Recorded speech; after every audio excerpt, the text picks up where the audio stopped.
those batalang bona, those batalang voice Thapelo big true Motaung, high Kihona. But because of what I love and what God has called me to do, I'm based in Velkom to serve the entire country with what I do. However, today I'm being entrusted to become a facilitator and a hoster of conversations that I'm going to be having with a lady and a gentleman that I respect mostly in the space. So just to clear up the air, let me give you a brief of where this comes from. So this platform, we call it the Founder's Story, stories that shapes us. Most of us, we come from neighborhoods where we don't have role models because of we don't have good stories. So becoming, it's key. If you are to become anyone who's important or anyone who is important in your society, it's very important that your story is influenced by the stories of other people. Therefore, because of lack of such stories taking place where we are, where we spend most of our time, and the resources that end up before our eyes or our hands, that's why some of us, we lose hope in seeing ourselves becoming better people.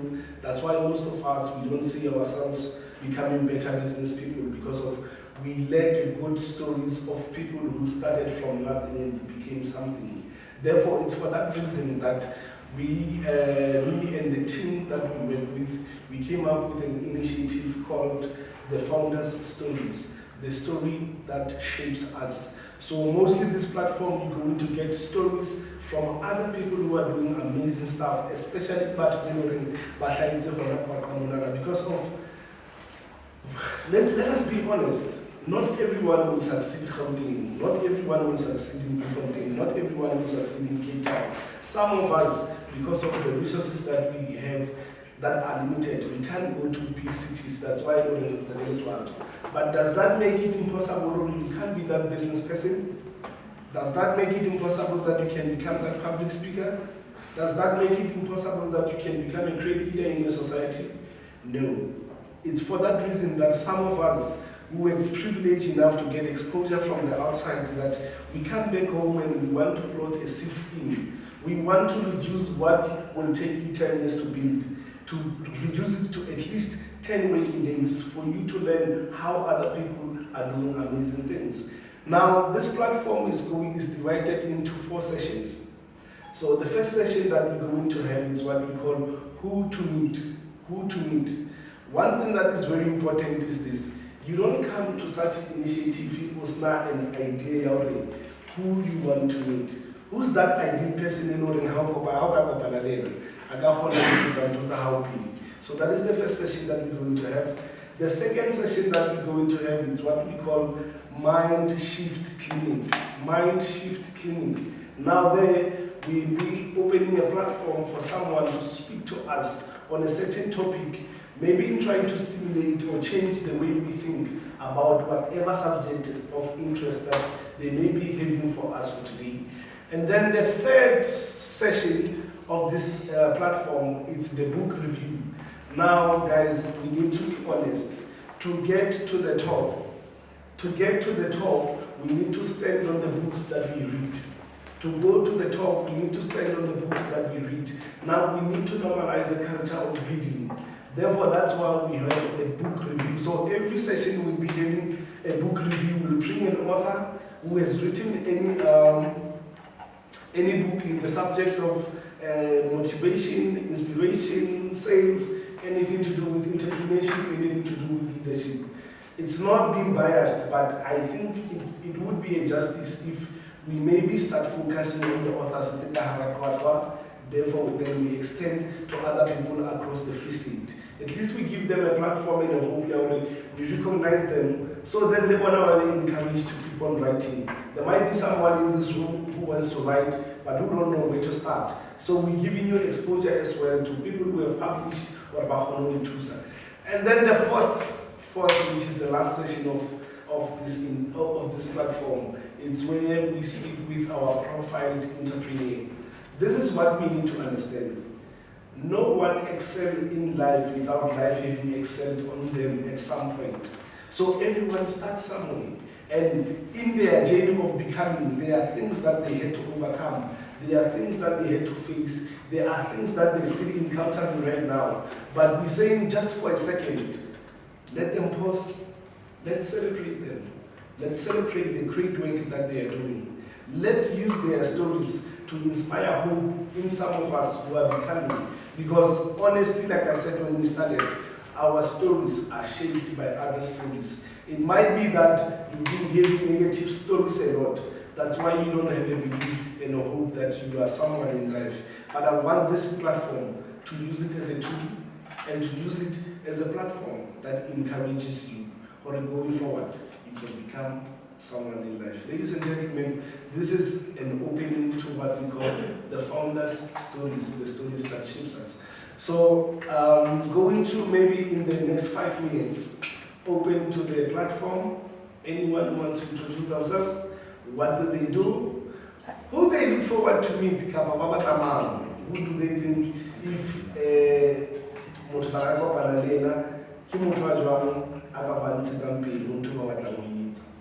is it clear? People can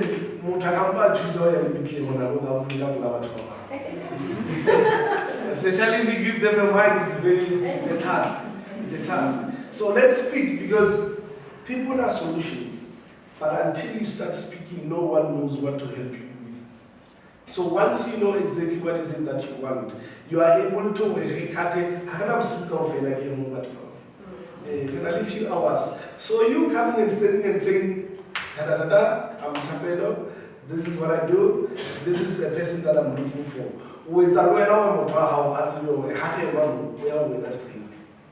So I'm going to open the platforms. But I'm the gas. Yes, please. You went okay. Yes, you can listen.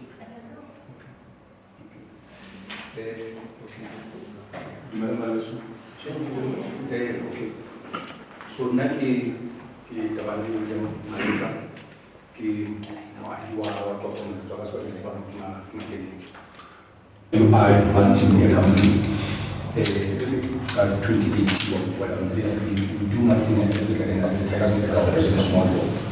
But then we also launched a decade tool called Business Window Magazine. It's a magazine that focuses on stories, stories that inspire, stories that, because and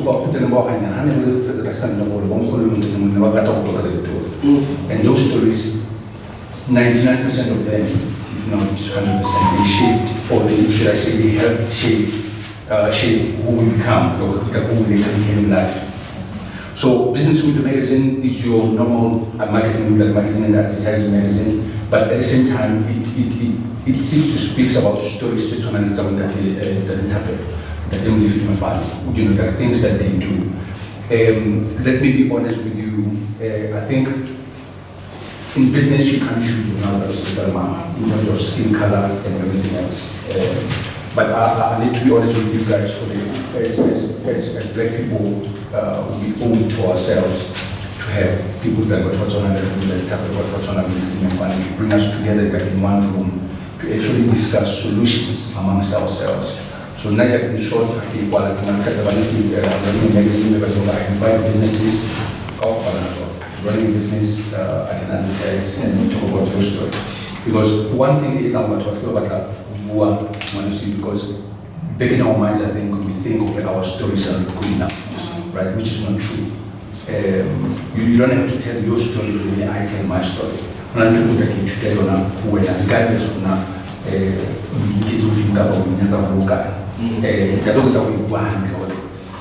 we need people. In fact, like he said, people are solutions. So in essence, we are here as a people to find solutions amongst ourselves. Yes. So I'm in media, I'm in advertising, that's what I do. And so let's embrace each other, let's embrace the purpose of why we are here, and actually let there be something genuine, even though it materializes after the session. Thank you. Any person? Any second person? For this time,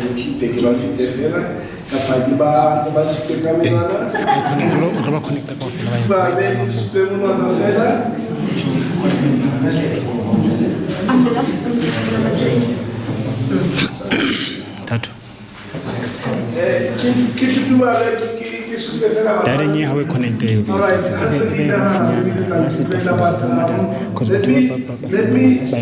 Let me appreciate Molefi Nyofane for hosting us in their lab.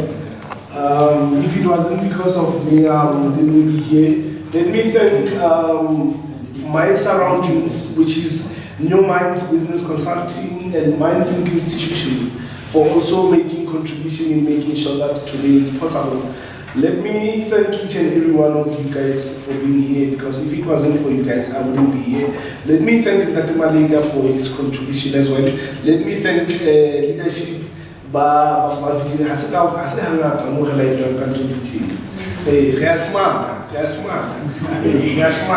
very proud of such things. Even from the beginning, it was not about the numbers, but it's about the impact. So what is important is we need to take out something great out of these initiatives. We know that becoming take place in faith long before it starts having effect on your living. But what is important is when you are in a mode of building, you need to have boundaries of things that you hear. And one of them is only you absorb good stories only, because of your mode of building needs you to be positive at all the times. So without any waste of time, if Matsuan Zagafati, maybe next time you'll come back much prepared, eh?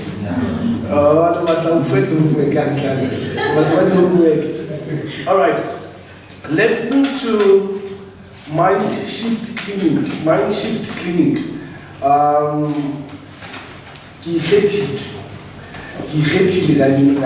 be the one who will be doing MindShift Clinic. Maybe next time I'll get a volunteer, but this is not my platform. This is our platform. So anyone who feels okay, he has something to share maybe next time, just bring to my attention. I want you to look at the person next to you and say to them, people are solutions.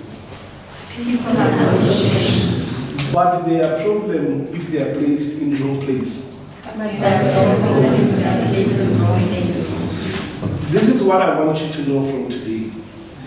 The reason why you have so many problems, it might be that you can't use people that are in your life because they don't have skills.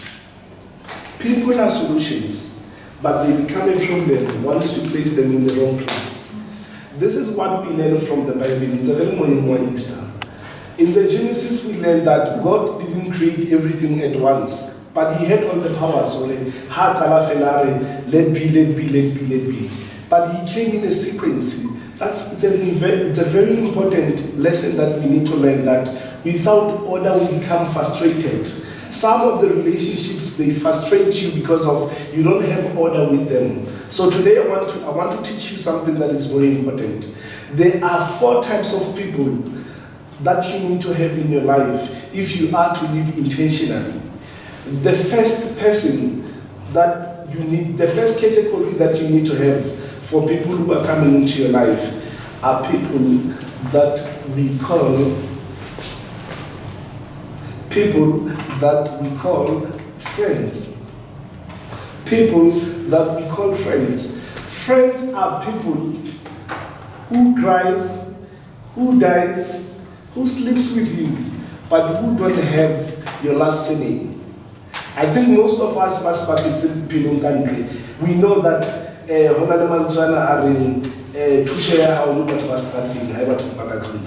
so most of the time we find that there are people who will go all out for you, but who don't have your say. Those are people that we call friends. The second category of people that comes into your life, it's people that we call mentors. Mentors are people who comes into our life to advance the course of our business or the course of our careers. So anyone who comes into your life to advance what you do or to advance your career, it's what we call a mentor. Now the third type of people that you need to have in your life, it's who we call assignments. Everyone was called to become a solution for someone. You are someone's solution the way you sit here. But the problem is, you can't identify who's supposed to receive from you versus who you're supposed to receive from. Assignments are people who inherit our energies, our efforts, and our courage packaged to become a solution to their problems. So the third type of people are assignments. The fourth type of people that you need to have are advisors. Advisors, people who advises you in life. It can be someone who's 10 steps ahead of you. It can be someone who's 20 steps ahead of you. But that person becomes what? Becomes an advisor. This is where the problem is. In the book of Genesis, verse 5, there is something that the God instructed to Abraham. He says to Abraham, Abraham, leave your father's land, leave your family, and go to no man's land, where I will do what? Where I will bless you. Can you guess the scripture? Where I will bless you. But this is where the catch is. The instruction was an instruction that requires relationship change.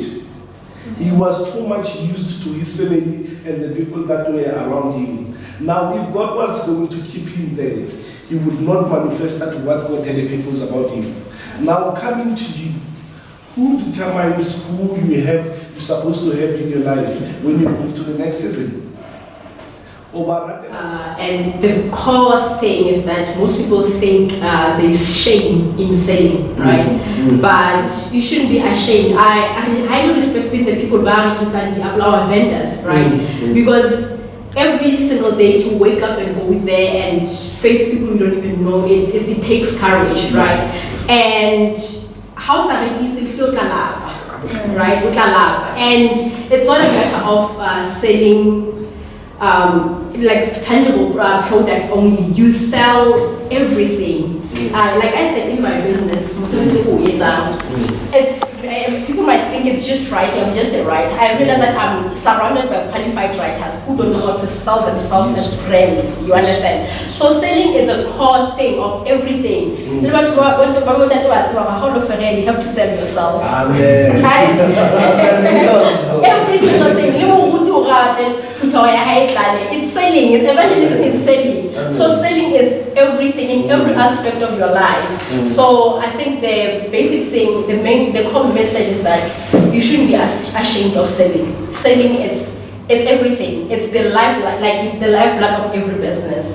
Even if you yourself, you are the business, you know. So it's that, whether it's just one man, a sole proprietorship or a big company, whatever, you just need to learn how to sell, and that's the core thing. You know, we just about. Sometimes you might realize that I'm good with the technicalities and whatnot. Then you realize that okay, I might need someone to. You have to identify: are you able to brand your message in a way that's attractable to people and whatnot? And most people, you find that they say, I don't know how to do, or I'm not able to do these things. Sometimes you say you don't know how to do this thing, or people are saying they don't know something, but it's because people are saying no to you because they don't know what you're doing, right? If you didn't open this platform, then anybody could just pass on the street and start walking around and whatnot. But if I brand myself in that particular space, then people know that, okay, you know what, I can approach that person in terms of writing or in terms of what. I could say, are you a model? That's because they're branded themselves in the, you understand? It's hard to miss that that package. You know, okay, this package, this is what the package is. You understand? So basically, that's the core message of the book. Yeah. Now, obviously, having worked with SMEs and solopreneurs, what is maybe the common three mistakes that we make, especially in regards to making or completing the sales transactions? All right, I would say the first mistake is not giving value, right? Okay. In most cases, it's all about, well, it's not all about, but mostly when you say sales, the first thing that comes to your mind or people's mind is basically money, right? And that's what we put in there and in the forefront. But you can't do that without relationships. You can't do that without adding value. Okay. So the main thing is that even if you have a product, it's really useful. If people don't know the value of that product, not from consuming the product per se, has to be allowed to even to interact with you in that. So you have to educate people. Then they can know that, okay, like if somebody's selling a health product, how does this benefit me, right? So there are what you call low ticket offers. Besides like a measure, profit thing. So people like that introductory products like on a smaller package. This is something that I'm not willing to make profit out of it. Like the book 10 Costly Mistakes. It was a low ticket offer. Right? It was just a low ticket offer on open to the consulting business and sales, which is why you even find for $3 or sometimes $3, which is like around at the time and I think dollar was around 15 rand or something like that. So the book was around 45 rand. You understand? So, but it did so well because it was not basically about money. It was basically to see if I can actually break into barriers into the international market and whatnot. And that's what most people do. Also, a very good product, but how do you tell people about your product? So you have to add value, teach people about the product or the value of the product. So if you tell me like this water will hydrate you, it's something like hydration. I don't even know if I need it, you understand? So you have to educate people. When I get any product we let people know about it first, because like I said, people will say no because they don't know. Right? So the second mistake what most people do is not becoming the product of the product. Already it's a product just for money, right? But when yourself you don't believe in the product, because if already it's a product you believe in it, it will show. You will become it. How do I think mind anything with mindset? I know Mr. Motaung will be the person to consult, right? Because that's how you have branded yourself all this time. You understand? So anything to do with like I love the sessions that you can go on. The session that you can mindset clinic. Yes, we start there. Everything. We start there. If we change your mindset, it's difficult. Or anything physically, it's there. We see today. We have forgotten. Like the minute you come back home, how fellow you've even forgotten about it. But something that sticks here, it's able to. You're able to digest it for even and then you're still able to do that. So basically, what we're talking about is a product. I believe it's just about money. Because if you believe in the product, you will be the first user of that product. And if you're the first user of that product, it's easy for people to see the results of the product. You can't sell me a thing, for instance, you can't sell me a nutritional product maybe to get in shape and whatnot. You want to sell this in shape. I live here in again. You understand? You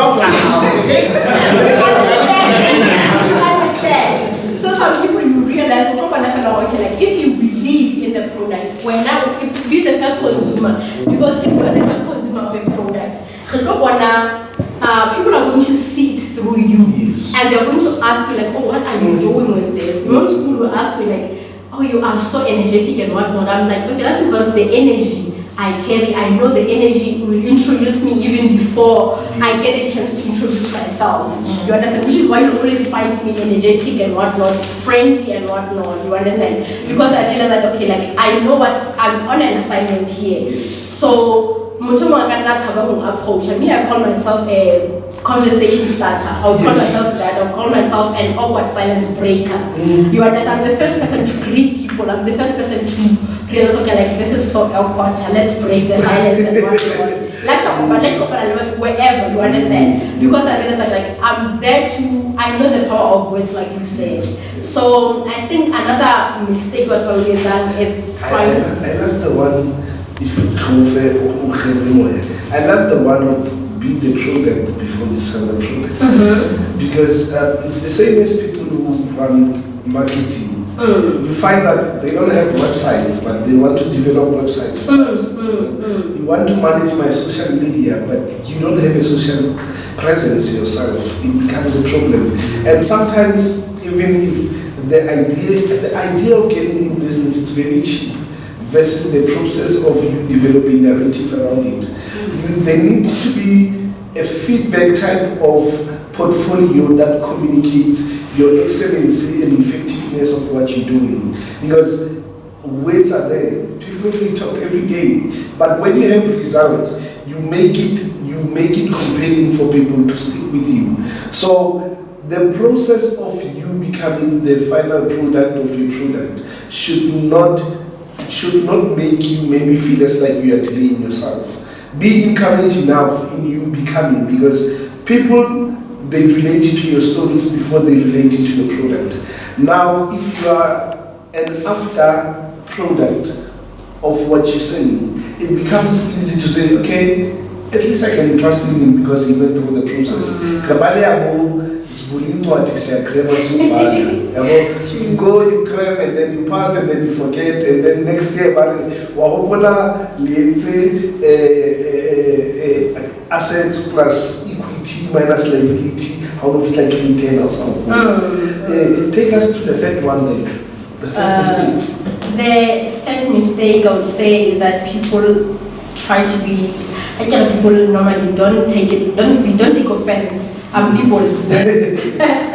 It's being a jack of all trades, right? Which is, I think I've struggled with that for the longest time, because especially in most cases, if you are super skilled, right, it's difficult to start with one thing and see it flourish, or see that okay, this thing is it's working before you start another one. I would say in business or in different aspects, I think I would say that mistake is more or less something like scaling too fast. Scaling too fast in a business. Business client base the content you understand? Whether you're a social media influencer,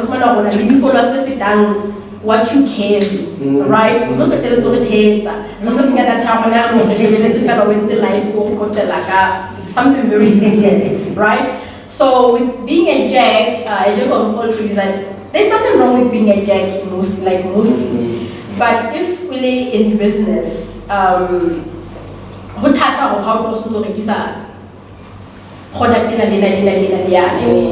you have to order something until you sustain or then you can move on to another one. So I found Lebo Mokhele this business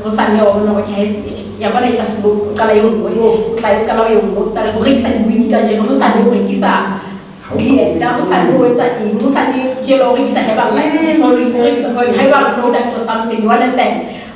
Busy organize something else, you understand? There's nothing wrong with doing that, because they're successful people. You look at their lives, you realize these people are actually in different enterprises. I would say the likes of Sir Richard Branson is your Vision Active, Vision One, Vision Airlines, about there's so many things. But you didn't start all those things kind of where you want. You understand? So okay, this one, and then I've got okay, this one it no longer needs my daily commitment. Then it's ready to run on autopilot. I can leave it and just start another thing. So most people that back color business, but color different businesses at the same time. So that's the mistake. I did that mistake in sales. I would sell this product. Basically in affiliate marketing. I would promote this business and promote this business and promote this business, and that becomes confusing to the people that you want. You understand? You want to attract, because if people are becoming confused about like what do I want? Everyone wants to support that as a person. of managing on these three projects, these three say businesses will promote down, but if one are be successful in any of them, because unlike you, how to focus attention on two different avenues. So let something okay, this thing is there, and then you can move on to another one. Even if I'm still an advocate, you can't advocate for all of them Ghana where you are. Unless one of us go again. Everything, right? Exactly. And I think we mostly get caught up there. Everyone does. At some point, you want to, because you see that only if you drive my sales Benz, you ask him, he's into development, innovation development, and then there's Thapelo, he's into construction. Now, each time you start to want to show up in other people's callings. You want to reach, it's all how half a Thapelo Nyofane, half a Thapelo, you strain yourself, you strain your resources, you strain your attention. At the end of the day, you end up not having any tangible results because you are nowhere. So you need to be like Kilabana step stand there as a post office. Sidula mo vitela parcel and deliver away and thing. As we come to night and down. We need to be like that. We need to be like that. In closing criteria, we are entrepreneurs, we are concept here, meaning you don't need to be registered to sell anything. Because I think the universe speaks highly of sales. If you can't sell, you can't do anything. Like you said, even from now, it means that selling doesn't require age, doesn't require qualification. But how do we break the culture of wanting to create first and sell after? Because you want to frustrated into you. You color something, you want to you record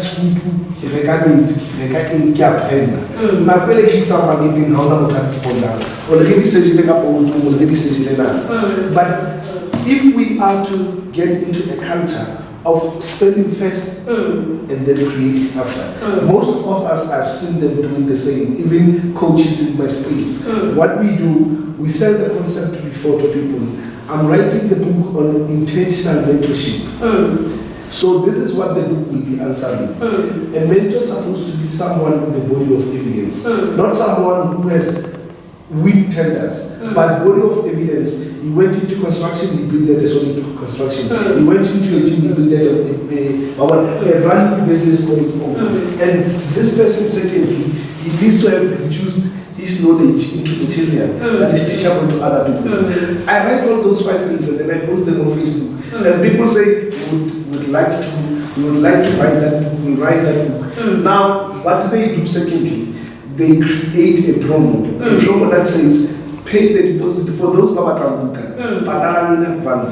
So what you have done, you have sold the idea before you create it. Now, you don't have money because already people who want to, they already paid the deposit for that book. Now, when they pay deposit for that book, you publish. Now, when you want to hire for now, if we could go that direction of selling first before, because this psychology and business, but what failure psychologically business not really, because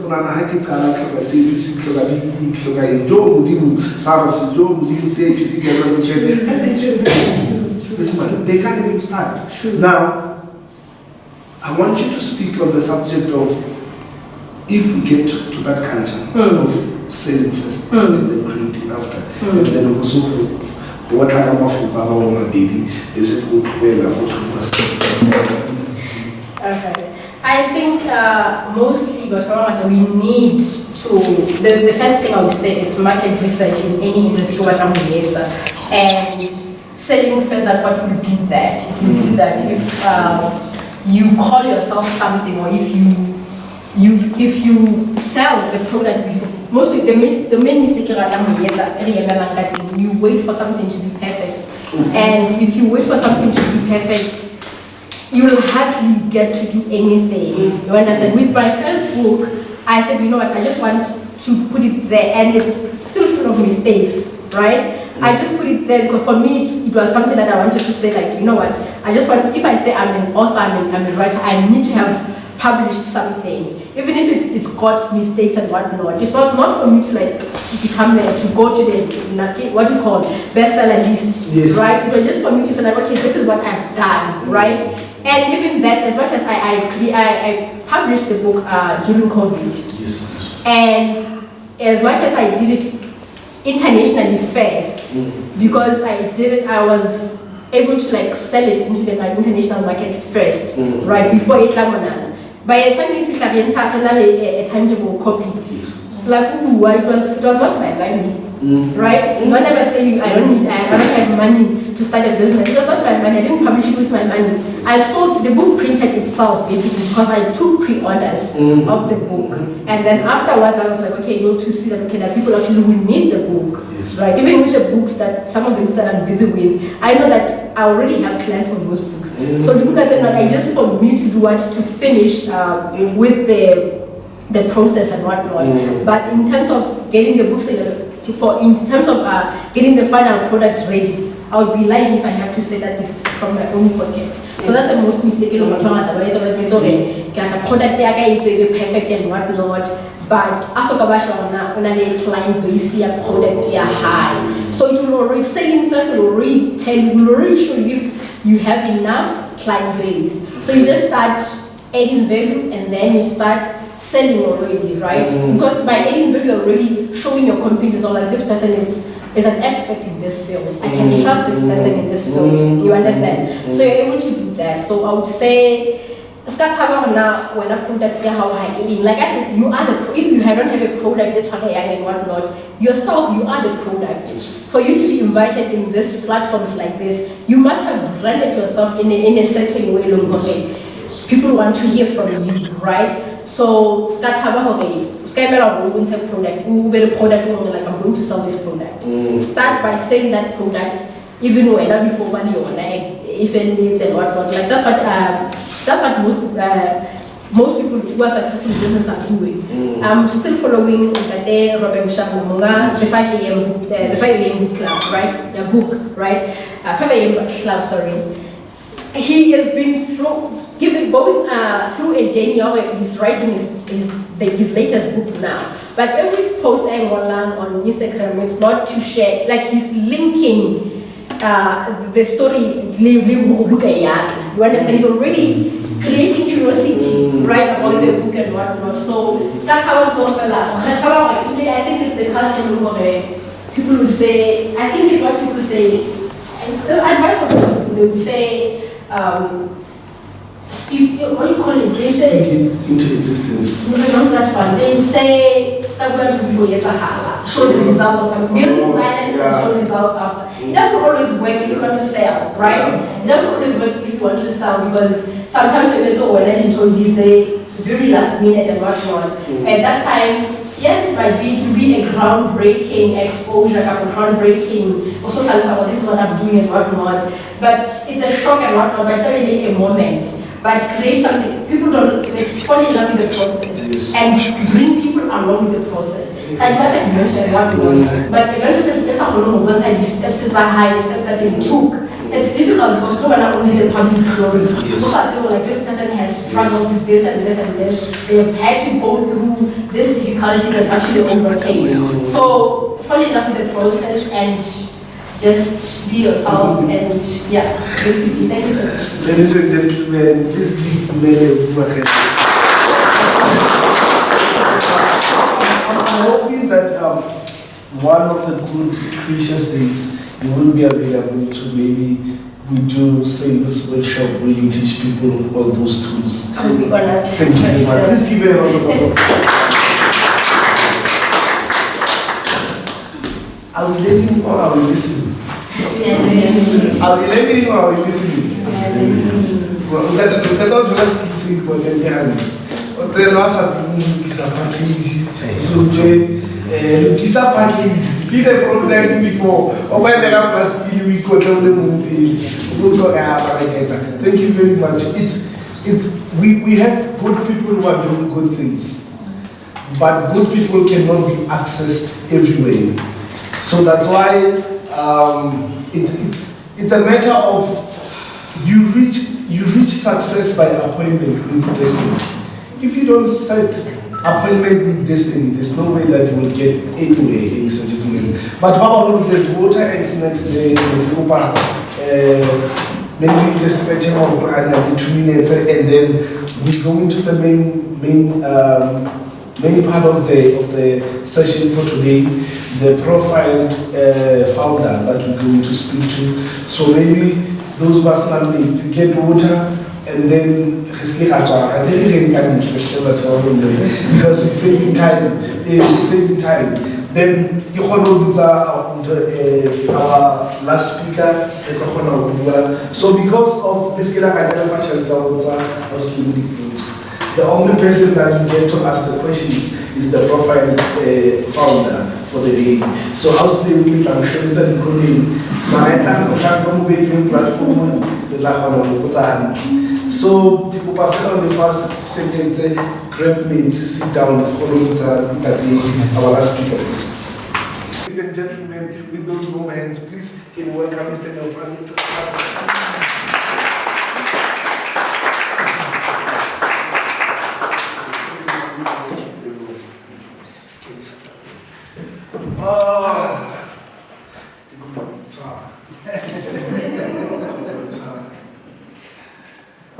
when you get, there's places where you speak, and there's places where you're supposed to be quiet. Where, especially when God is exposing you to a certain information. I'm very honored to be, I don't know whether it's going to be a conversation or I'm going to keep quiet and allow you to speak. But I think you've prepared something for us. Maybe I should jump down the podium and then you will join. I'll join you after you speak to us. Okay. It's fine. Okay. Thank you very much.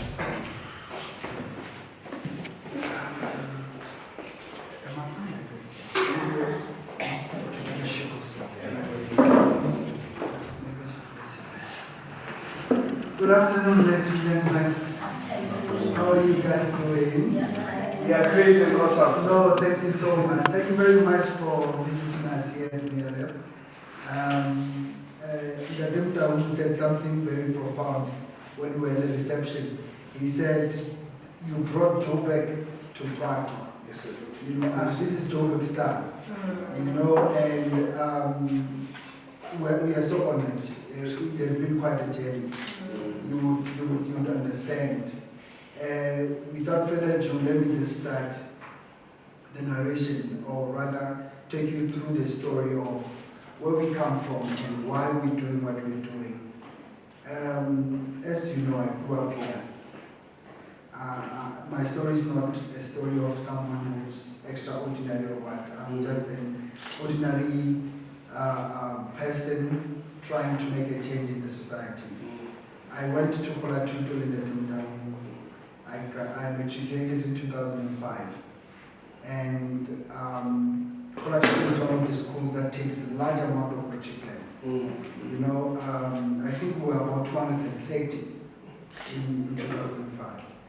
You know, and to be quite honest with you guys, and this is the story of many of us, to say, what will you do when you grow up? What are you going to be?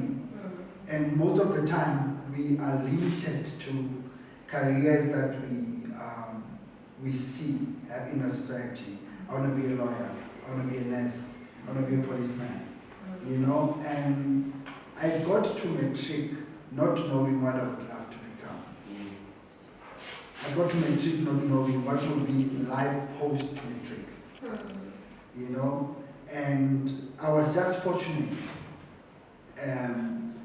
Motaung loves the concept of mentorship because it's very key.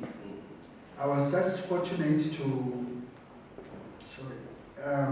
be part of a group of young people who were given an opportunity. Actually, my aunt went to church and someone announced that they will be taking young people who passed matric and did not apply. They will be taking them to various universities to go and play, like experience their chance. I grew up in Timam village, next to Lusaka there. We just recently moved, about 7 years ago, we moved to Putadichaba.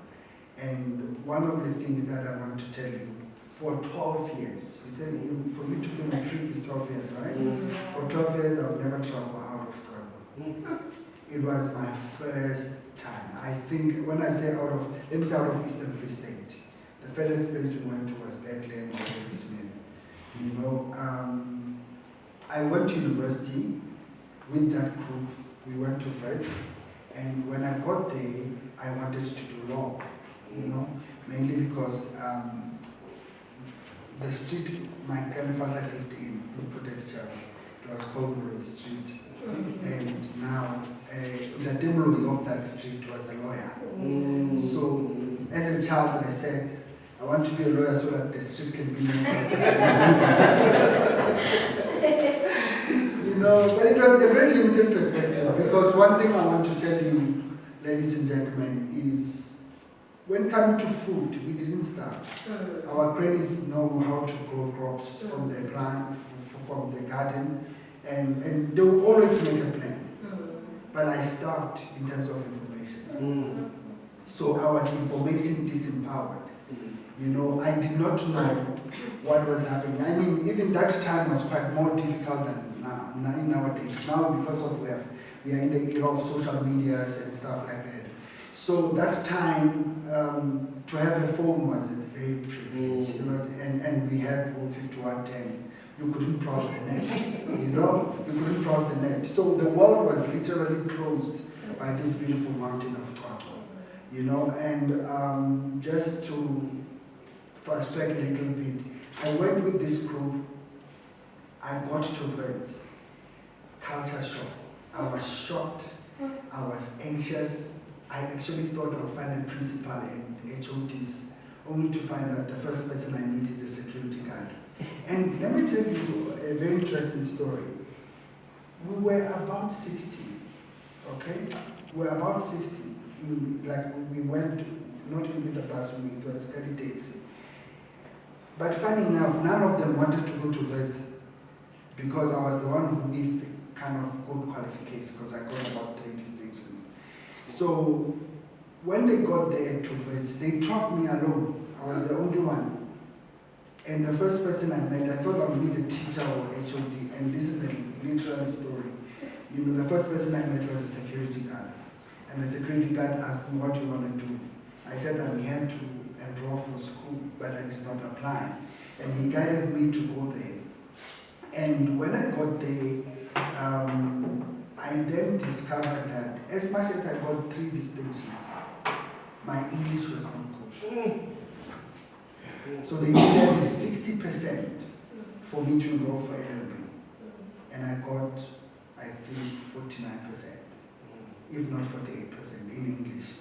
And this is a real story, because one of the programs we embarked on as MIYA was to find a way of improving English literacies among the potential graduates. When I got there, I did not know how to speak English at all. And then someone was asking me, what do you mean, but you have English in your subject? You don't know where I come from. English in your Sotho. And my son would always say, Papa, why would you say that? How do you teach another language with another language? He says, that's a reality. When we were saying past tense, you understand what I'm saying? So I remember even when I got there, one of the days I met a lady, and I honestly thought everyone is a Sotho speaking person. That is one of the disadvantages of staying in one place for a long time. I knew there were white people, but I honestly genuinely thought every black person knows how to speak Sotho. I remember this day I met this lady, and I discovered that she's speaking Tsonga. Zulu, we could troubleshoot Zulu a little bit. And then when I discovered that, she asked me what's my name, and I told her my name is Molefi. What am I intending to study? I told her, and then she asked me, where do you stay? Shucks. That was the most difficult question because I was staying up in Brixton University. I was staying up in Brixton, and when you come to campus, you needed to go down. So I thought of the Cremora advert. That's it, it's not inside, it's on top. You know, so because what happens is that you do double conversion. You think the answer in Sesotho and you convert it in English. You know, then when she asked me where do you stay, I said, because I didn't know the name Brixton that time, I was still new in university, and I said I'm staying on top of the school. and she really laughed, you know, she wanted to find out are the blankets there, how do you survive? But these are the challenges that we encounter, you know, and this is what inspired us to start the foundation. So when I was doing my third year, something in me called. We were 200 in school, but only 5 of us made it to university. I started asking, what happened with Khabani? What happened with Megezi? What happened? And I discovered that a lot of people still are roaming around the street of Toronto with so much potential, with so much, some of them got distinctions, but they couldn't manage to access. And it really pained me. And when on my third year, I came up with a project. I said, 1 graduate per family. Yes. He said 1 graduate per family. I remember coming to the Motaung because he was behind me, you know, and all we wanted that time, we were so determined, we were so passionate. I remember I didn't even have work or drive. And I pitched the idea to the district director, and they had camps. And I was telling them that I don't have money to come from Joburg to Tlato. And they arranged for me to come. And I traveled various schools in Tlato, telling them about this, 1 graduate per family. We are taking you. Our first project, we call it Moving Forward and Upward. Because you know, every time before the flight takes off, it needs to move forward with a faster speed that can allow it to actually go upward. So we call it that because we felt that if we can move as many young graduates forward in terms of academic qualification, graduating, they will be able to go upward. Our first project in 2009, I wanted everyone before they arrived their matric, I wanted them to see university. I wanted them to experience what university life is. Because I was hoping that if they can do that, that will inspire them to do well in their academics. We took 3 buses. That was almost 160. Yes. And I was about 21 years old. No, I'm actually not true. I was 19 years. 19 years responsible for 170 young people. You know, we went to Val, we went to Vet, we went to University of Johannesburg. Fortunately, I was studying at University of Johannesburg at that time. So they were a great host for us. There were a lot of challenges, ladies and gentlemen, I don't want to lie. And I mean, 2009, we are now in 2023. So that's almost 15 years. We took as many, every single year we would go back. Every single year we would go back. Why? Because, you see, we live in the Eastern Free State, and it's composed of about 350,000 population. My idea was if I can get just 10,000 of young people graduated. I'm telling you, if you go to Delam as a village and you pick one street and you take five young people to university in that street, they become engineers, doctors. Upon your return, after they are working and have upgraded their families, you will never call that place a village anymore. Yes, sir. Yes, sir. Because immediately that's why we believe so much in education. Because when other people call it black tax, me I say it's charity begins at home. Yeah. You know, we only know you are well educated if you have taken care of your family. Yes. You know, and so all we wanted was, I wanted to see Twaka becoming. I was offended one day by President saying Eastern Free State is one of the poorest places in South Africa. You know, and says they need to do concerted effort in upgrading our community.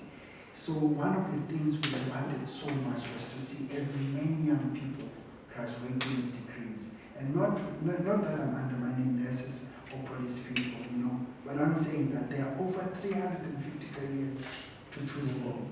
And there are over 150 opportunities for anyone to study, Yes. even abroad.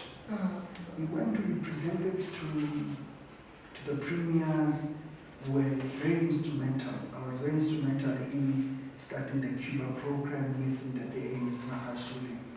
You know, when we started, we were the ones giving students to that program. You know, and we have Mr. Matala there, who managed to go to Russia to study in Moscow Institute of Technology. You know, and these are young people who are coming from this community.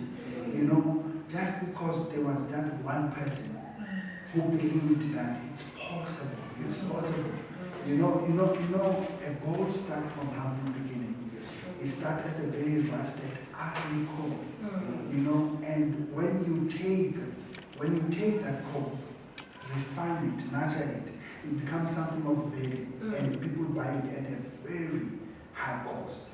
So I believed so much that we are all gold. You know, we are just busted and placed in a wrong. You know, we just need to go through a refinery process. You know, and the journey is too long, but you know what, for the sake of time, I'll say, there was a change in 2015.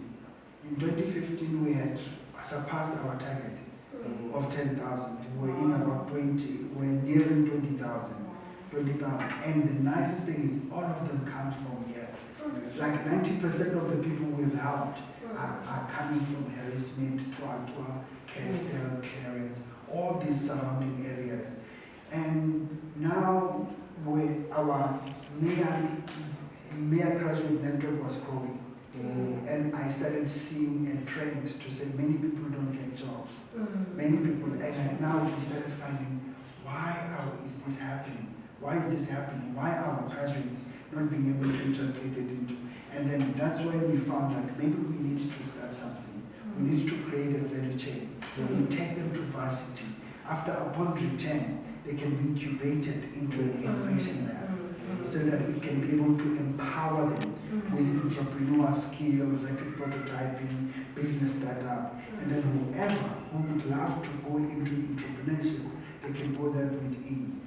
You know, and of course, I mean, I think you'll hear when we have a conversation with Motaung later on, as he asked me questions. I mean, there were a lot of battles, there were a lot of challenges.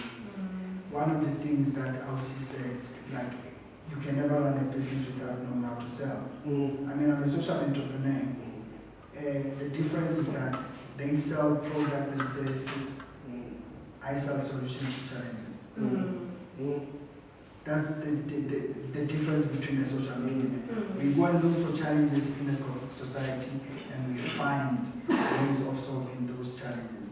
So one of the things, we went to America, I had the opportunity to go to America to go and learn for about 6 months, to go and learn about how to run a civic organization, how to, especially making it to become profitable and sustainable. Because one of our biggest challenge was all these efforts or the work that we were doing as an organization was coming from my pocket. Majority was coming from my pocket. We would fund those buses that are going there, and we will make sure that young people get to eat. And even now when they've enrolled, remember some of them, you get them from a very downtrodden family. Some of them will have to subsidize them monthly to buy food and get accommodation and all.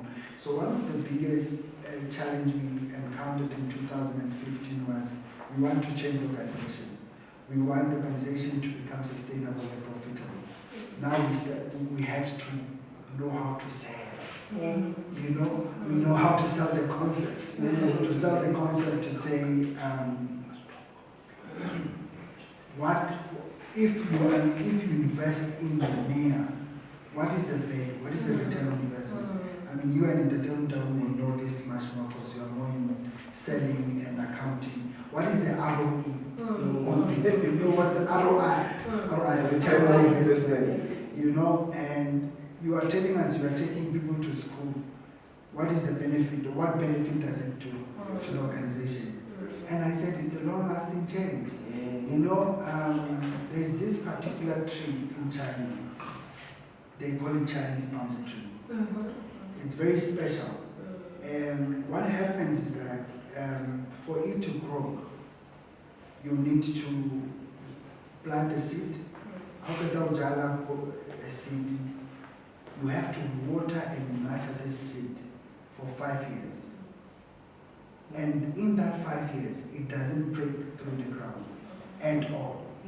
But after 5 years, it takes 6 weeks to grow 90 feet tall.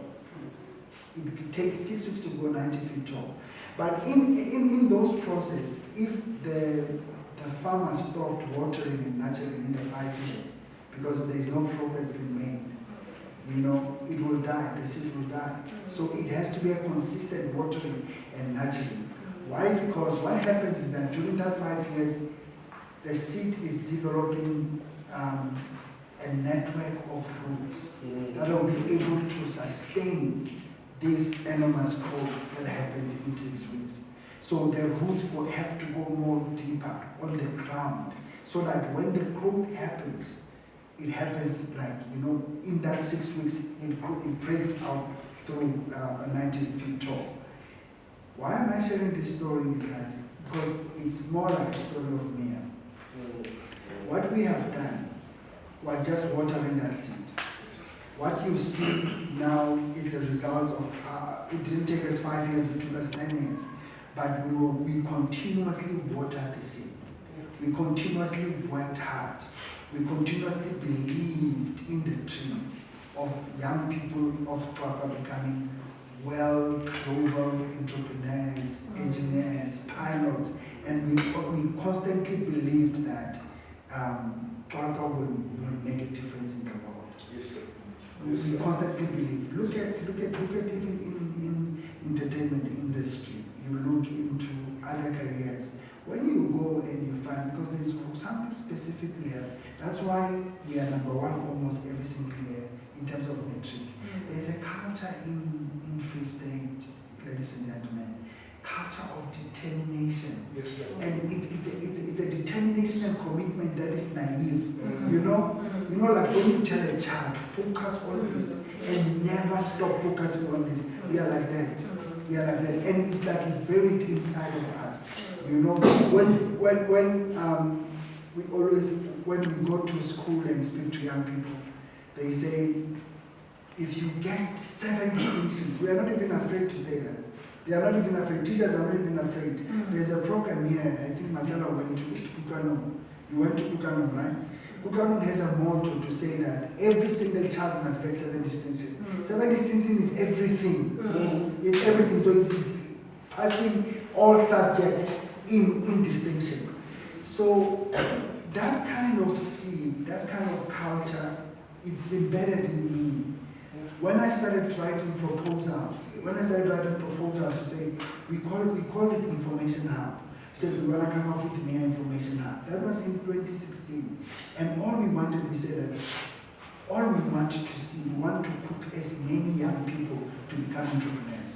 But we don't want to just become entrepreneurs. We want them to get into technology space. We want them to be exposed to to things like fourth industrial revolution. We want them to be exposed to 3D printing. We want them, and people were thinking, but where would you put this?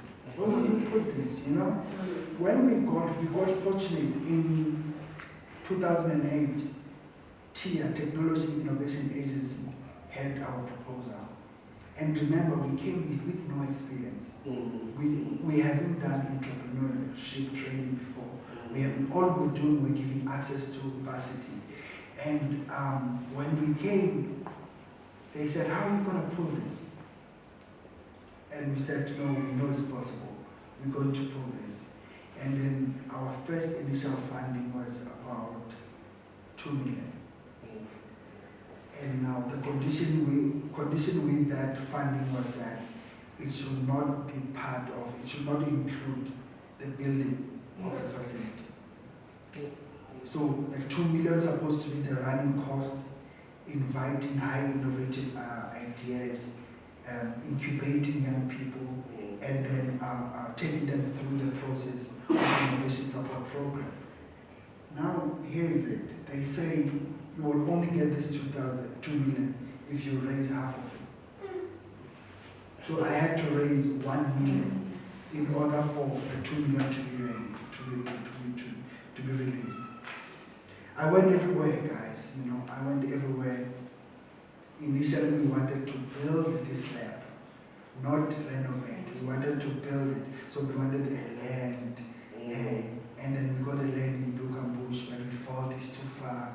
I went to municipality. I wanted the youth said, what is this information center? Somewhere in Mauritius, when you go straight, there's an open space. Yeah, no, it's not an open space. It was a hospice. Yeah, it's Twagalang Aid Center or something of that nature. We wanted that. We couldn't get it. You know something? When people don't see your dream, you know, like you guys spoke about it, that you must be about it. When people don't see your dream, or they don't see how they're going to benefit in your dream, they find a way of sabotaging. Yes. I don't know why we have that kind of culture. I don't know why we have that kind of culture. I went and then I was offered a place behind Shell. Behind Shell, there's a center. Open space. Yeah. But there's a center they built there. Then the deal went through and we were successful. And I'm not going to mention names, but I was told in order for this deal to go through, you must give me something young. Then I didn't have something yana and I did not believe in doing that. So fortunately, the late MEC Ted Maho found out about me, that there's this guy who's busy trying to do something, and he invited me to his place, like to his office. You know, I went with my team, my brother was there, and we went, it was the day before Women's Day, I think, and he said it's so unlikely for him to speak or to have an appointment during long weekend. Ladies and gentlemen, this was a miracle. We went there, we're even doing a presentation in the car. We visited the presentation in the car. We went there, I'm sure I did not even speak for less than 10 minutes, telling him what I want to do with the education sector, what I want to do with the society. The DG said, but this is not relevant to education. And later Marco said, but education is social cohesion. We cannot just focus on schools without focusing on the society itself. You know, so it has to be, if we are saying we are educating, we have to also educate the society. And within 10 minutes he says, how much do you want? And I said, I need at least $1 million. And they're giving us a whopping 3.5 million.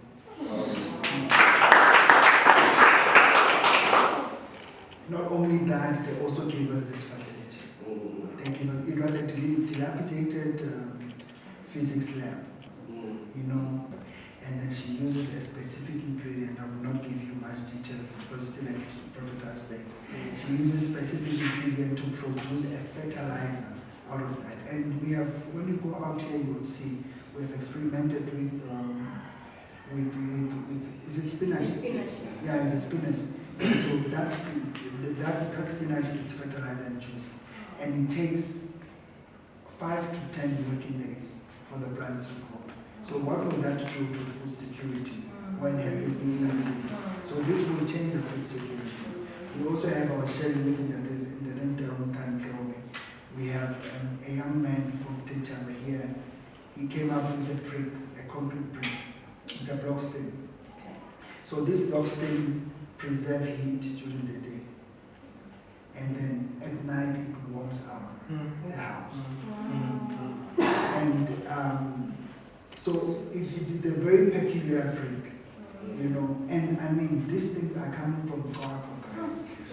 We are not talking about things that are coming from America, but you know, these are young people. Some of them are educated, some of them are not educated, but they have idea and that personal drive to say, I want to make this happen. You know, so we are looking forward to the future. We're looking forward to the future.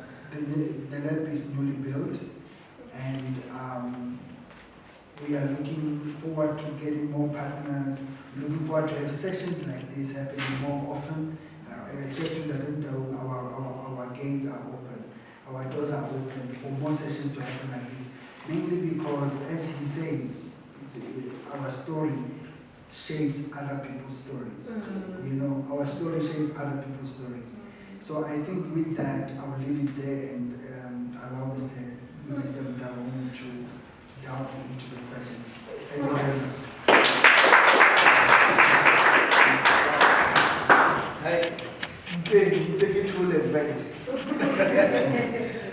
How big is your dream? How big is your dream? Such questions they start taking your talk, because I think I'm getting fulfilled, because I believe everyone is called for something, but what we carry becomes evident in the presence of what we face. But what we face, if it scares us, it makes us run away, then we fail to become a solution in Thapelo, because of we are alone. Now, here we are building a community of solution makers. Kwakwa should be better. If you have the people, correct. But I assume Kwakwa is the second largest township, the biggest village in the Kisomito, then we back one. Someone were doing something like this in Nyofane, and we came in, I think the day hosted, yes, you came through, go Charles Poppy, yes, when I hosted the first empowerment. When we drove around with this person, because Banabats of Ekbom, they asked me, wait, Intellectual talk of Fela, what time Makwani, both Monon yes, but we want to understand. This is Monagana before Babula by that more. But this Monagana shopping center is Monagana township, shopping center is ever those, all these people carry aid. But now, people want to own those shops. And we can only speak of two. Then the rest, who are the owners? We don't know them. Who are feeding us? We don't know. Because of, we are consciously spending, but we don't care of owning something. You know, I think this is a time when we need to say we are a generation that needs to own something. We need, when people live basically bills, yeah, I think Mr. Tate did that and he left that legacy. But let me maybe extend the conversation to before everything. What inspires what you do every day in such a way that you don't give up in the vision that you had? It's been 15 years, 16 years, but still, you still coming.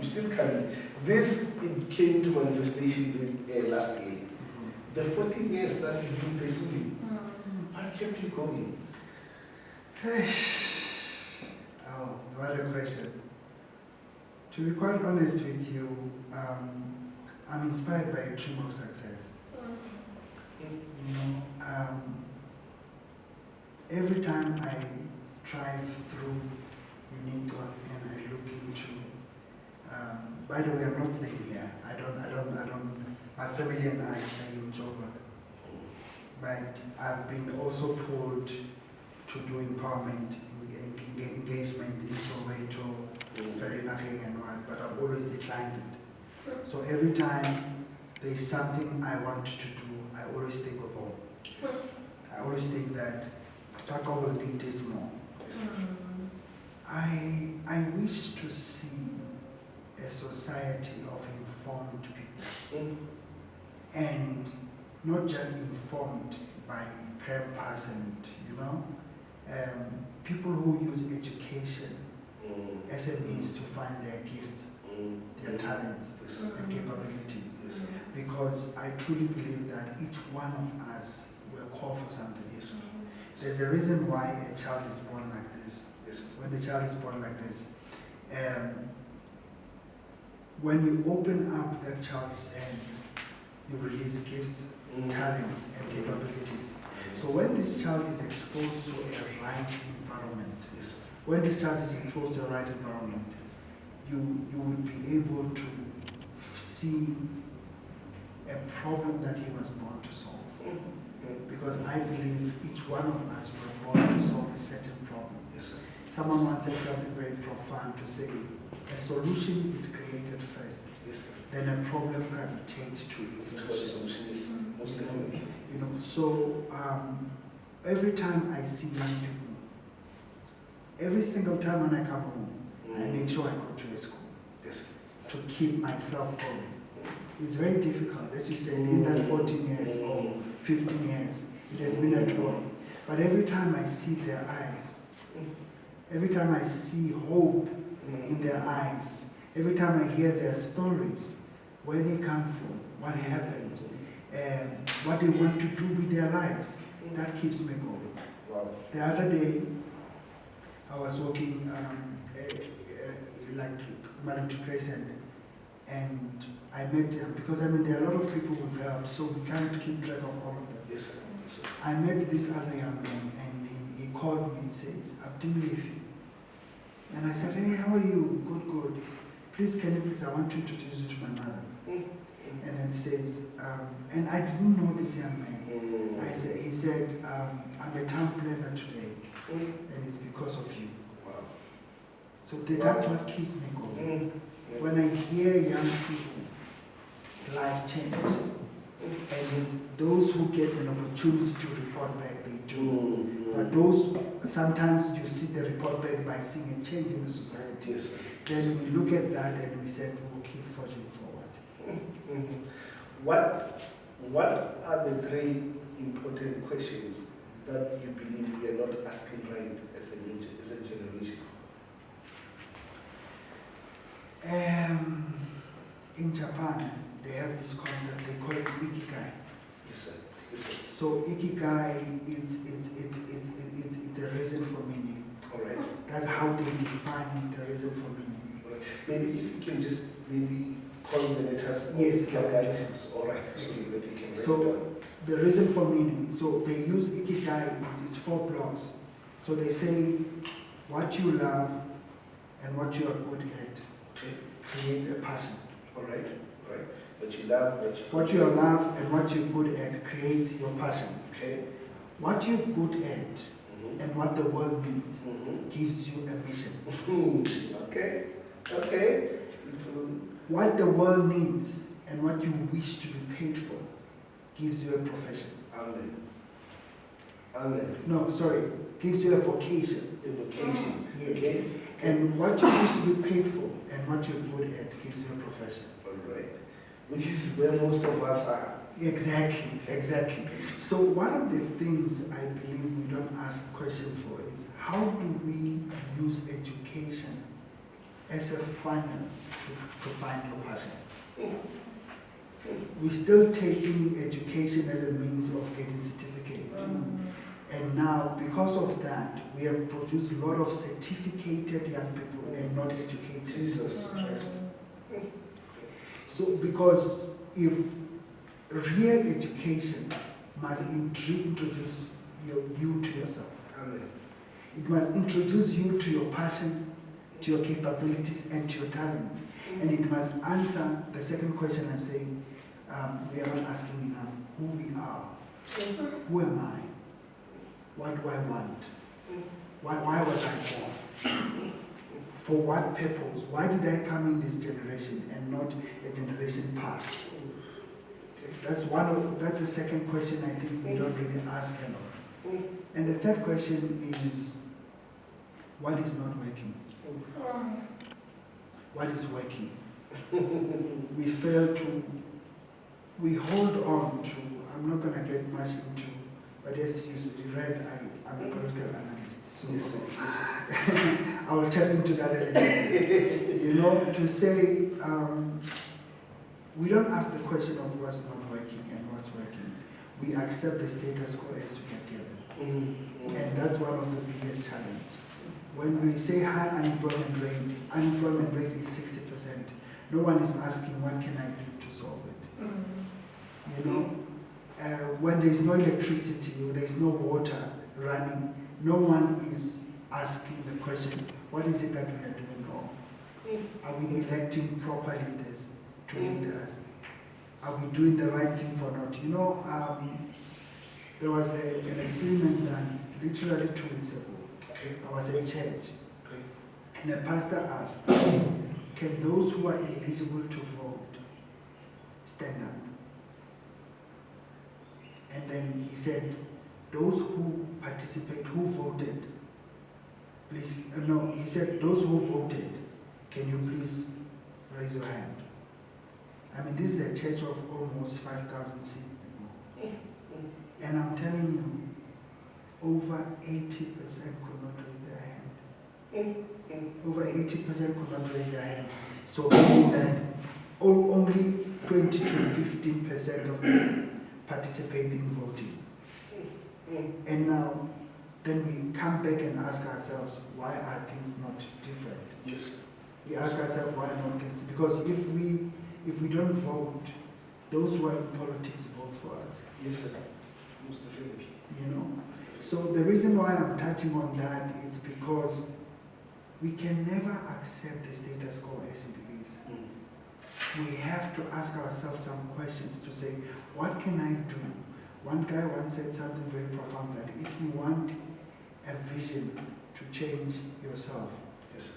if your goal is to change yourself, Yes. you must have a vision as big as society. Yes, sir. Yes, sir. If your goal is to change society, your vision must be provincial. Yes, sir. If your goal is to change the country, you must have an astronomic vision. You must think way bigger, way bigger. So that's basically what I think we are not asking more, is the issue of identity. Who are we? Where are we going? Can you just, Ikagai, can you just spell it maybe for someone who might be interested in the concept post the event so that they can be able to search for it? So Ikigai, it's that Japanese concept. So the word Ikigai is a Japan language. So it's IKIGAI.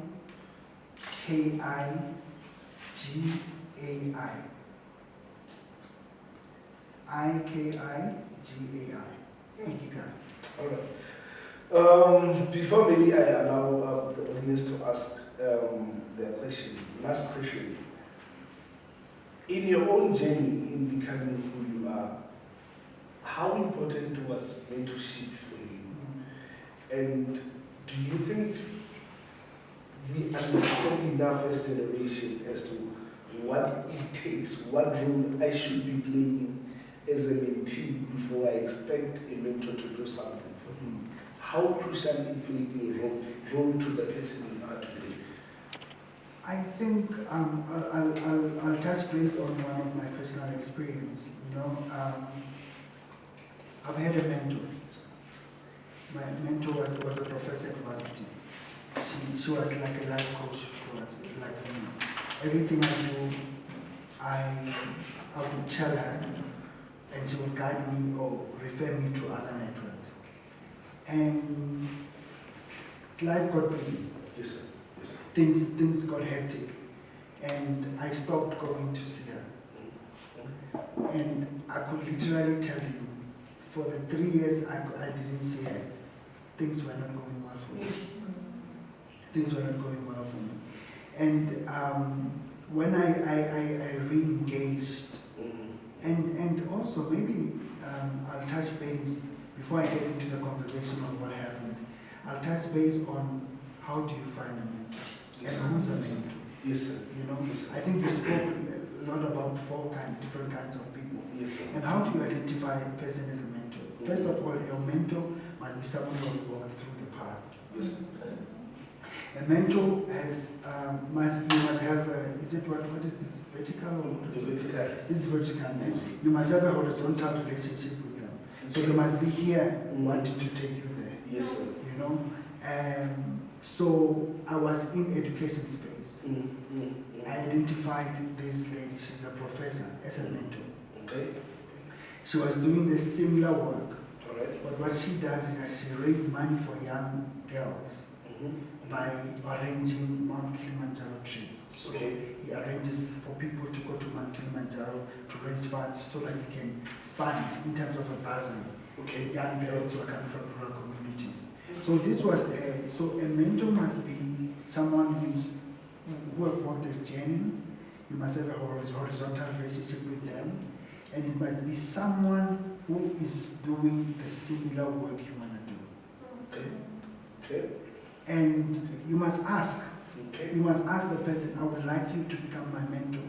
This is what I want you to do, and I don't have much experience in it. You know, and so when I stopped seeing this Professor Tanya Duplessis, things started going wayward.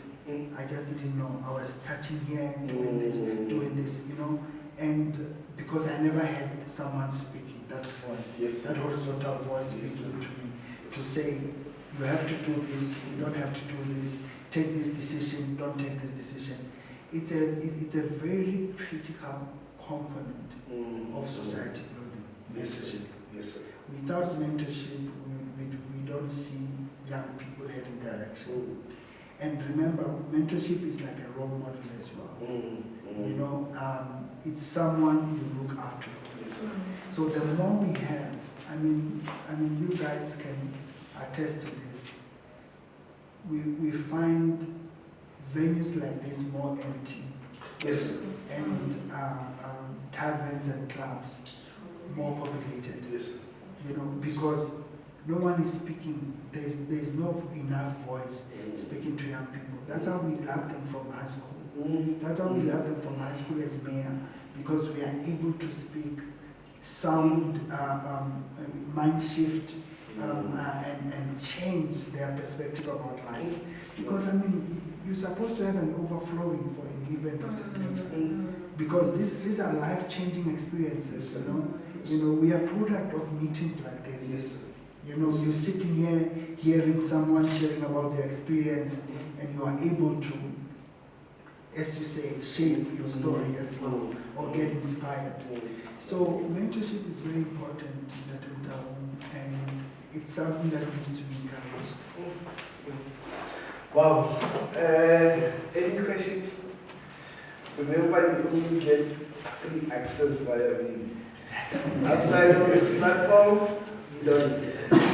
The reason why we become interested in personal stories is because how you do personal, it's who you bring into the business.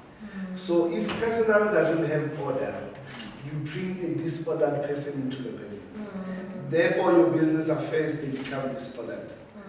Now, you cannot expect a business to give you the results of someone who's failing in their own personal capacity. I'm bringing personal matter because I understand already is the strongest element that brings you closer to your dreams. So if you don't speak about personal, then you should forget about the business. 14 years having a vision. You are the father of the house. You have kids. You have responsibilities. And you were not, this vision was not paying you. 14 years of running something that was not paying you. Simply was like an so that we saw. Simply was like an It's a calling, yes. At what point would you sit down and say, I am happy as Molefi Nyofane for the contribution that I've done in my society? You know, it took almost 50 years to go international.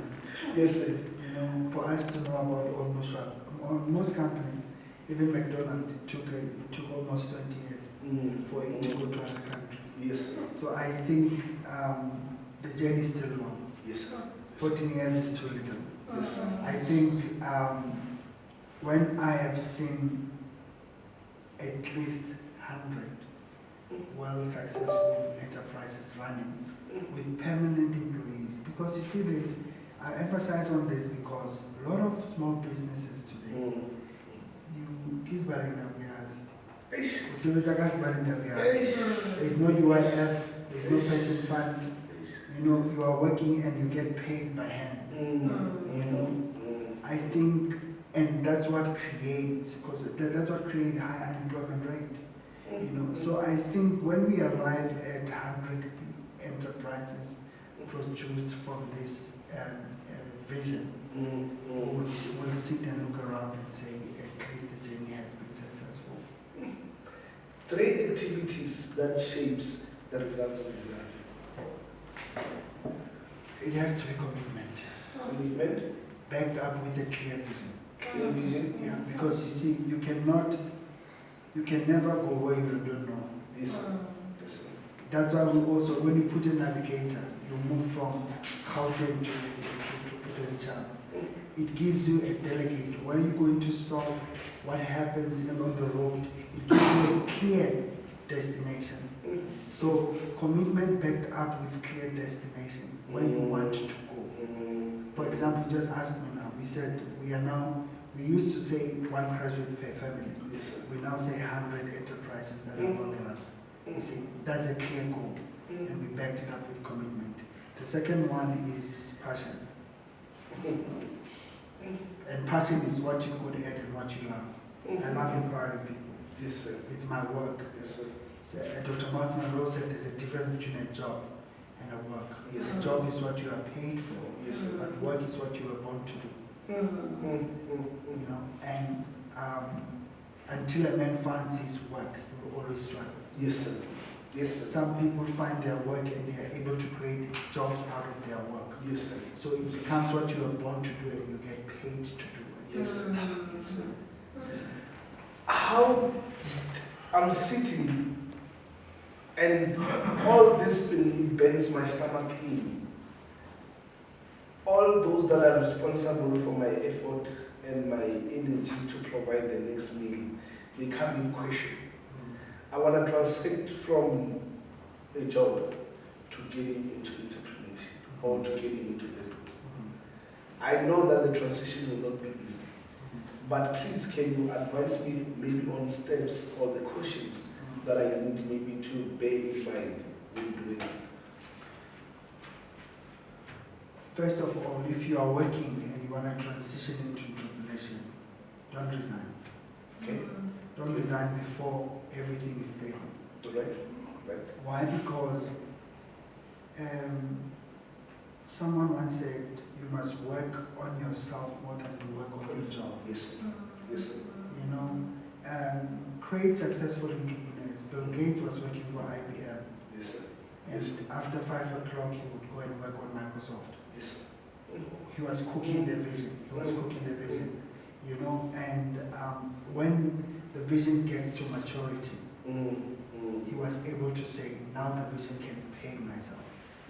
Because you start first as a business owner. Yes, sir. But as a business owner, you are jack of all trades. Yes, sir. You do your own payrolls, you do all this, you do all this. But then you have to transition from a business owner to becoming an employee in your business. You understand? Yes, So sir. when you become employee in your business, it means you have built structures Yes, sir. that are able to allow you to have a finance department in one. Then when you then the third, that's when you become an entrepreneur. You don't just become entrepreneur because I left my job, I started a business. When you are an entrepreneur, you're now looking at, from a giraffe overview. Yes, sir. You look at things from here. Your work is no longer, you're no longer an employee or running day to day. You're now going and looking where to sell your product or service around. You're now seeing what are potential investors that you could get. How do you expand the business? So basically, you become a vision carrier on the third step. So, for example, we are now personally here in MIYA. I'm still an employee. I haven't translated into you know, because although it's transitioning into that, it's transitioning into that. It's going now to become a real entrepreneur who look for networks, who looks for other opportunities while other things are running themselves. That's why I'm able to be in Gauteng and the institution is able to run itself. That they also registered, let's say, PC entrepreneur. Managing director or CEO. But you're not managing anything. Exactly. There's nothing that is happening. So at some point, I think we own the responsibility of what we communicate to people. Because oftentimes after now register a fella, or just because one little everyone like telling you something also high, and you mentioned something that is very important. I think in one of the researches, they said there's about 3 million registrations that runs daily, globally, but only 1/3 of them survive for a year. Because of one of the contributing factors that we get into business because of we were trapped by someone who says you are good in this, start business in it. But you find that same person who advised you, he has never been in business before. Now, a lot of businesses still have the profile, still have the evidence, their sustainability. Our businesses that we start to solve problems in our communities, which is the same direction of what MIYA is trying, MIYA Living Hub is trying to do. Come up with the concept. On our we have countrywide. If you come up with such solutions, then you are able to be assisted. Any questions? Any questions? It's actually a comment. Yes, yes. Yes, a question. Yes. To say nice work, and thank you. We're not used to having platforms like this, particularly locally. You have to travel to a bigger city to have just an opportunity to be in a session. Most likely, you have to finance it as well. So to have something like this at almost zero cost, thank you so much.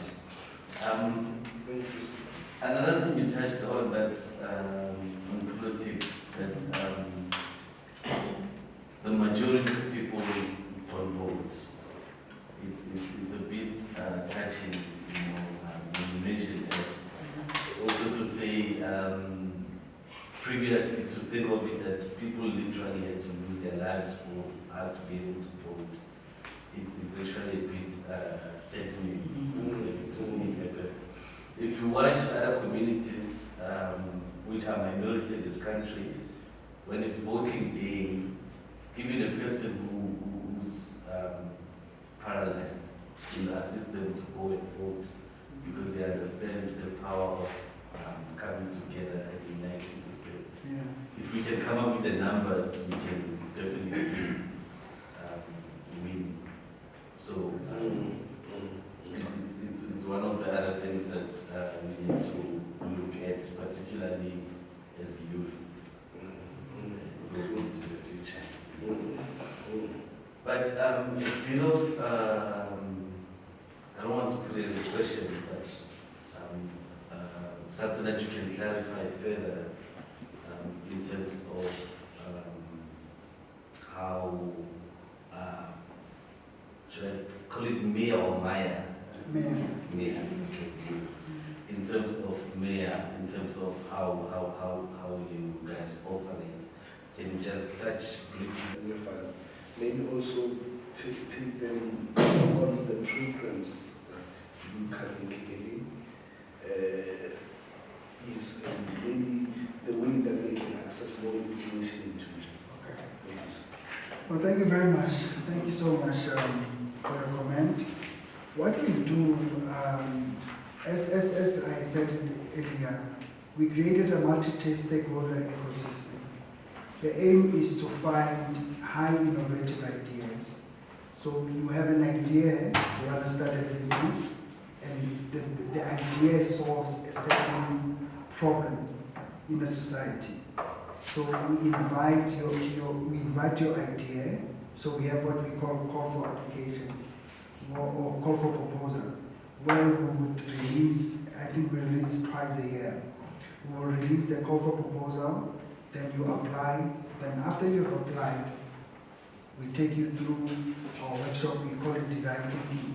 So design thinking is a method of finding solution for existing problem in the society.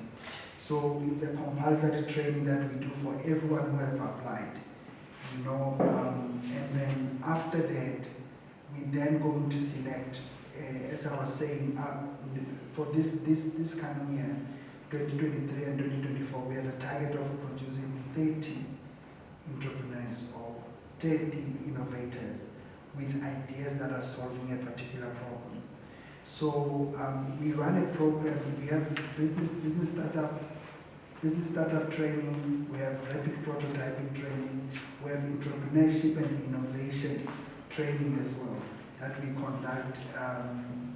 Every time we have our trainings calendar, we distribute it on the socials and so the main thing that we do here is to incubate innovators with their ideas, and then what happens this side, we do capacity building, we train them, we empower them, and then we take them into the other room. The other room is a design room. So in the design room, we help them to turn their prototype into products. So we help them to turn prototype into products. So as I was explaining, we found a young person. There's a one who came up with a bag. He wanted, it's a solar bag. So when you carry that beautiful bag, you are able to charge your phone as well. So all that is done in-house. So if you have a particular idea, you want us to help you, even if we have not released the call for proposal, we are able to assess it, we are able to tell you whether is it viable, is it feasible, and then incubate you into the program. Wow. Any question? Comments? Question?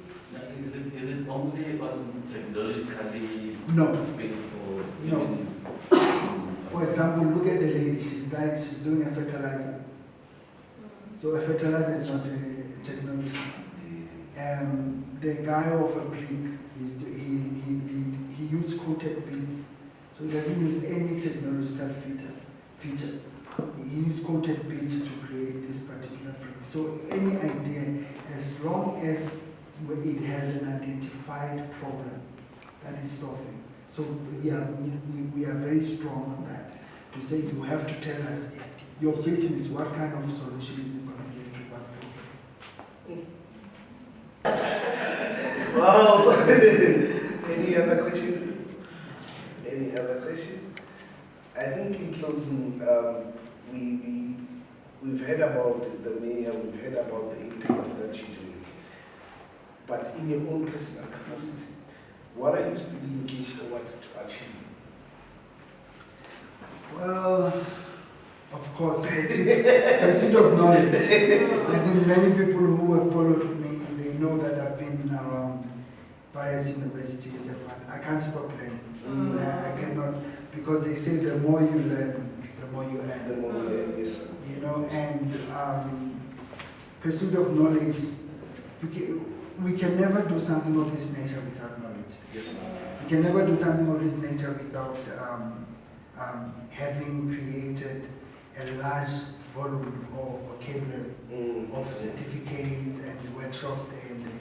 But I think also what I think I would love to be achieving is understanding what leadership is. Yes. Yes. So I need to internalize this Yes, sir. because I believe we are not called to lead people. Yes, sir. We are called to be leaders of our gifts Yes, and sir. talents. Yes, sir. People don't honor you as a person, they honor the fruits that you are bearing. Hey. The fruits that you are bearing because of your gift. Yes, sir. Yes, sir. Immediately as a leader, you stop bearing fruits. People are no longer interested in you. Yes, sir.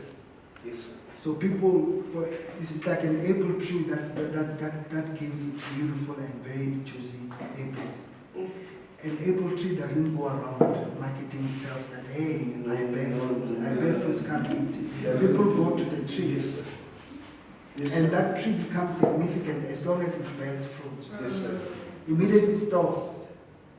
People are no longer interested. So it's that kind of a concept of leadership I would like to understand, and I would like to instill it in so many young people Yes, we work with. To say, stop looking for followers. Become a follower of your dream. Yes, sir. Become a follower of your gift, Mm. and start bearing fruits. They come for the fruits. Yes, sir. How much fruits we bear Exactly. determines who comes to you. Exactly. Ladies and gentlemen, the conversation can go long and long and long, but it's important to understand everything comes with a sacrifice. Lebo Mokhele, thank you very much. You had a family commitment and you had to shift, imagine the entire family, including even the gray hairs or the age. I want to go and serve my people. Yeah. So I'm hoping your story is being changed by his story. Because at the end, that's what we want to do. We want to impact and influence your story. Leadership, may God graciously grow you. May God graciously give you more strength in the workings of your hands. May He guard your heart, that it may not deter or derail from whatever vision that you have because of the cost that might be there. May He also protect what comes into your brain, because I think that's the only way that you water our seeds of knowledge, by you having to grow yourself, so then we also grow from you. Thank you very much, and we're really happy that you have partnered with us and you're willing to work with us, and you have opened your house for us. So thank you very much, Thapelo. Thank you much, appreciate.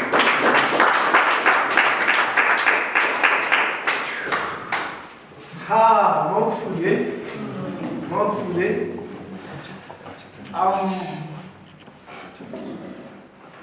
Can't I do something while I'm you want to follow what I like I stand as but protocol has to be served. So I'll keep on saying thank you very much for making your time to come here. It's not about the numbers, but it's about the impact that we want to see. Leadership, we are self-funding to try to make everything work out. There's petrol involved, there's everything that you see here, it's self-funded, but we are grateful, and then we're praying that more hands will come, so then maybe we make it more bigger. But what means power? So to continue following up what we're doing, please go to our page. There's a page here, MIYA, on Facebook, to go and follow up in what they're doing. Molefi Nyofane, if you want to follow MIYA and things that he do, you can go to his Facebook page, Molefi Nyofane. And then for us, you can go to our page. It's MINDSHIFT Institute. That's when we post mostly about the programs that we're going to run. And to follow up on my work, my name, Facebook is Thapelo, Motaung. Then our next session is going to be on the 16th of June. That's where we'll be having a second session. We've been speaking in that day in Nyofane. We think of doing it as 2 days. What we're going to do, maybe on the 16th, we'll have the normal program that we have and have a profiled founder. The second day, I wanted us to do a workshop, So then, in the process as well as we give you the narrative, we give you tools as well. It could be in an area that will have an immediate impact into your business, into what you're pursuing. So I think before we go, I'm going to maybe request a paper to go to this around there. If you can say to me, what is one intervention if you can get it will change the trajectory of your life and your business. So maybe 16, 17, how do you formulate? So already we are making an appointment with you on the 16th and the 17th. The 16th we run normal program, and then the 17th we go with our workshop.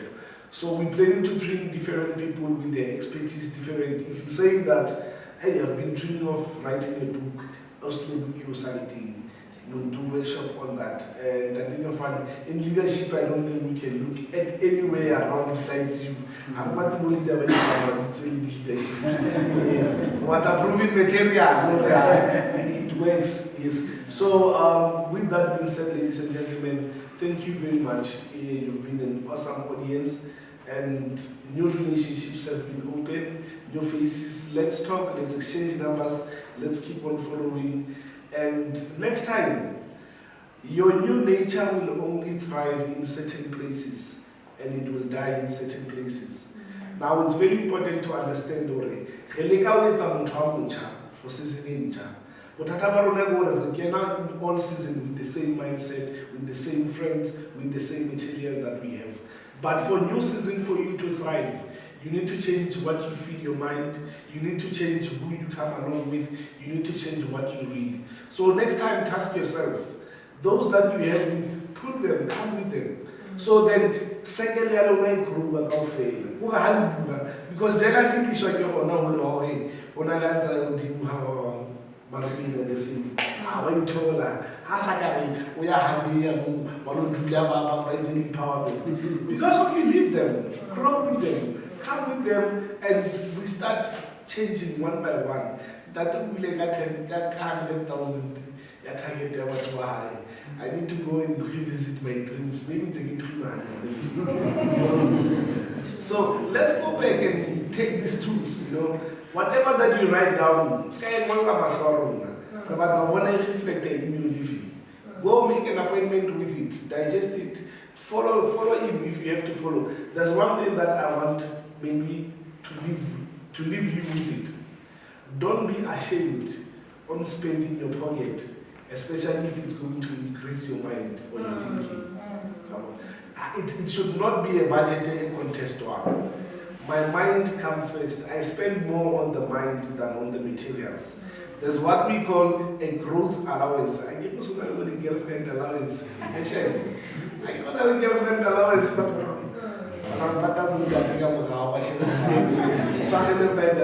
So there's also growth allowance in what the money that you have. Be able to say that in your family next time when you come to Kwaku,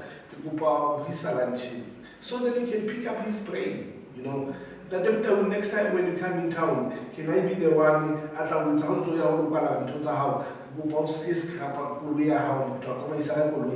because that's the only way that you're going to get access to us for free. If you don't know that, you are not my friend. We can't have a casual chill here. You pay. That my mentor, when I went to him on another Rustenburg, and he told me straightforward, we are not friends. When you come to Rustenburg, you pay your own petrol. Well, if you want to sleep in Rustenburg, you know that you need to book your guest house. And secondly, therefore we are restaurating. And I got restaurating kilos. And I had a budget. So you should come knowing that you're going to pay. And West, our Raya is 750.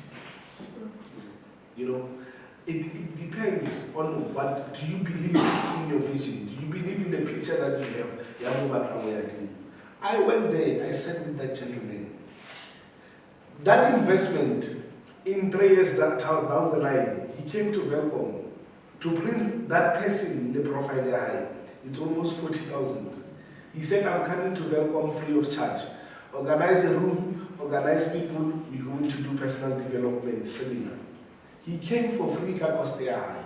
When he got there, he stood up and he said to the people, as from today, I'm endorsing this boy to be at service anywhere I'll be needed.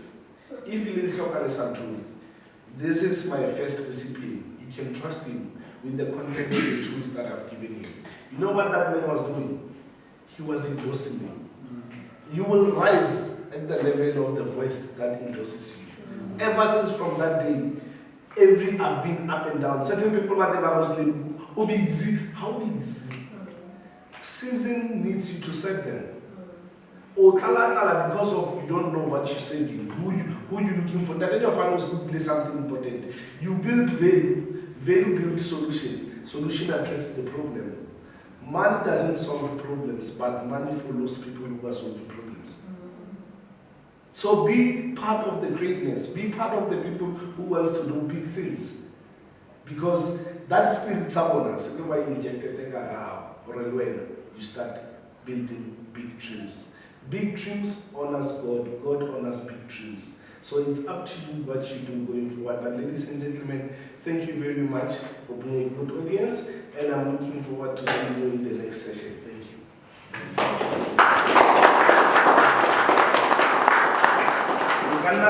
Picture.